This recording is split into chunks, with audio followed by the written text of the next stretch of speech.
A pivotal chapter in Russia's recent history is coming to an end as many of the world's largest and best-known companies abandon Russia after the country's invasion of Ukraine. It started in part with BP announcing late last month that it would end its multi-billion-dollar relationship with Rosneft, the Russian oil giant. But what started as a trickle has become a corporate exodus. This week alone, companies ranging from Coca-Cola to Goldman Sachs have announced they are cutting their ties with Russia. Perhaps no decision to leave had more symbolic significance than one McDonald's made. This week, it decided to pause its operations in Russia. The company will temporarily close its restaurants in 850 locations across the country. Many Russia experts say the exodus does more than reinforce the country's isolation over its decision to invade Ukraine.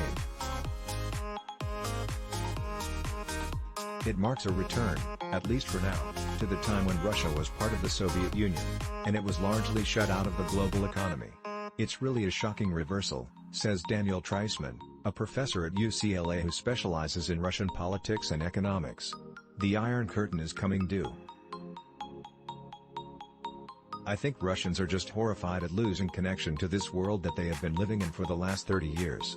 Many Russians and outside observers have an indelible memory of January 1990, when the first McDonald's restaurant served its first customers in Moscow, on Pushkin Square.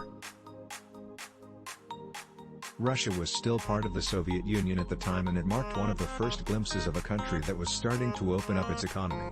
Thousands of curious customers lined up on opening day for Big Macs and fries.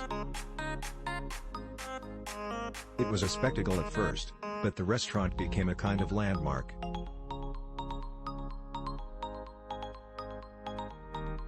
In the months and years that followed, as the twilight of the Soviet Union gave way to the dawn of a new Russia, just about every major multinational followed in the fast food chain's footsteps.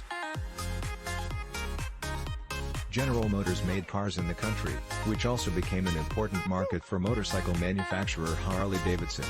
Apple sold iPhones there, and in 2007, Starbucks opened its first store in Moscow. Russia eventually became the world's 11th largest economy. According to Treisman, the departure of these companies, on top of the wide-ranging sanctions imposed by the U.S. and dozens of its allies, will have a profound effect on Russia's economy.